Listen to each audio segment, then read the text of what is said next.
Hi, John Spark here from Your Travel Planners, and welcome to 2011. What I thought I might do today is give you a bit of a travel planner's prediction of where I expect the next 12 months to be in terms of travel and what it might hold for you and your travel planning. Just a little background, I've been doing this now as in the travel industry for 28 years and got a reasonable idea of what's going on and a feel for where things are going to go. So let's just recap on last year. And remember, last year was a year where we saw a tighter economy, even though the government wanted us to believe that it was going to be, or that we were booming. The mining certainly was. But there were a lot of people out there that weren't doing it quite as easy as the government would like us to have. And then, of course, the families out there were interrupted with, or had the problems with mortgages. So that made it harder for the families to travel in the same way that they used to. So we had mortgages, we had a tighter economy. Then we, towards the end of the year, we started to see some rising airfares, and I think we're going to see that continue based on the industry newsletters and information we're getting. The airlines are certainly trying to push up their yields to offset the bad start they had when the GFC hit nearly 2 or so years ago now.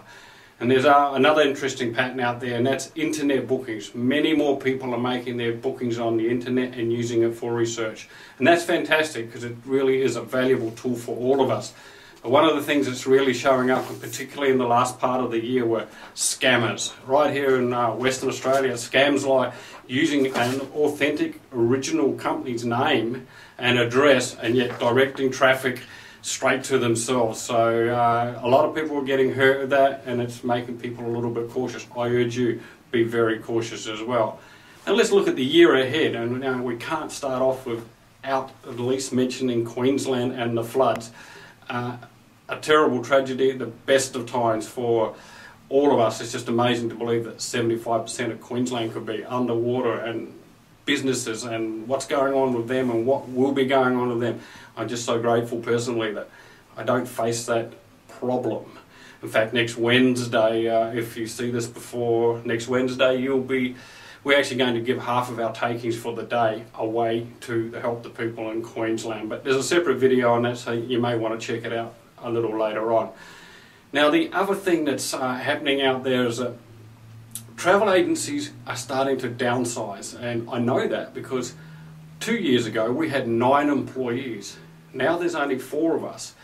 We're still producing similar enough, funny enough, around the same sorts of numbers, so we were possibly overstaffed then, or we had a lot more inquiries. I'm not sure which one it was, but at the end of the day, a lot of travel agencies are downsizing. A lot of our industry is made up with women who are getting pregnant and leaving the industry, so there's a lot of expertise drain coming into the industry, so you need to be aware of that now. And the next thing that I see in the next 12 months, and I believe this is going to be big, and I'm putting a lot of effort into it on a personal level, and that's online presentations. Presentations that don't just tell you about a product, but really give you some of the ins and outs of it. And when you look at it, our business really is about knowledge. And so we're working on ways of doing that. So again, if you're interested in getting information 24/7 and having it available, then check us out as we progress with some of our presentations. And the first ones will be up next week. The economy. Now, what's some of the things happening with the economy? Well, interest rates have gone up. Things have slowed down. There are less people traveling. There are more deals coming on the line. This year you will see, if the economy turns down like they're projecting, a lot more deals. And they'll be last minute deals, and they'll be of the nature where if you can move like that, then you'll secure good travel. But at the same time, if things don't turn down and things move along nicely and you waited for that deal, then you're possibly going to find yourself wondering. And then, of course, as the internet expands, the expertise and the levels of how scammers can work, that increases. We touched on that before, but think about scammers like viruses. The more people that get on the computers, the more opportunities there are for people to scam. The next thing is there'll be wholesalers and travel agencies will go bust. Already in the United States and in the UK, some very big players in the game have gone under in the last 12 months. The same thing will happen here in Australia. And there was a couple of pretty big ones last year, and one involved the Northern Territory, and hundreds of thousands of dollars worth of money lost, and the interesting thing about it, nobody there was covered by the Travel Compensation Fund because the Northern Territory doesn't comply with that licensing, and interestingly almost 90% of those bookings were all done over the internet and gone. People lost their money totally and didn't have a holiday, which is kind of disappointing. Cruises are going to be very heavily marketed. Major cruise lines are repositioning ships down here. Our market's in its infancy. They are saying that it will grow significantly. In fact, 39 new ships are projected to be launched between now and the end of 2014, so that is an incredible increase in capacity. So if you haven't cruised, or if you do cruise, watch out for some great deals there. And then another place close to my heart, being an ex-Kiwi, New Zealand. I predict New Zealand's going to be big for Australians this year. It's already proven popular in the first week and a half we've had back since the new year.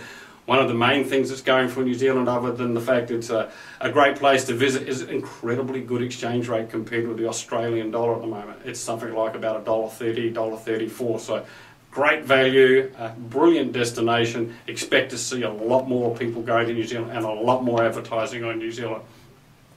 The next thing, and I don't know what age I'm talking to right at the moment, but if you're in the 50 to 60 year old age bracket, a trend that's starting to show up now is that the 50s to 60s, and I'm in that bracket, is we're looking for happiness, we're looking for great holidays, something with a purpose, and we're looking to discover ourselves, or like a personal development.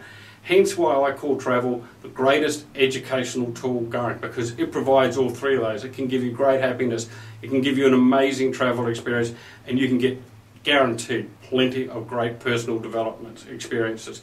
So that's my overview of where I see 2011 and what could be ahead for you. So probably one last thing that's coming out as well, and I predict this as well, that you're going to see a need for people to want to find an expert in travel. Not just a travel agent, but somebody who's an expert, somebody who can bring together and give authenticity to what you're doing in terms of your research, so that you know that what you've done is the right thing. This is a massive industry with lots of idiosyncrasies, as any industry does have, and it's pretty sort of unrealistic really for somebody to have 29 or 28 years worth of experience in this industry and somebody with none to be able to put together exactly the same type of itinerary. There's got to be more knowledge that a 28-year-old has had, or 28 years of experience in any industry would have, against somebody who's had none. So with that, this is John Spark, your travel planner, saying remember, about your travel planner, you are on your own.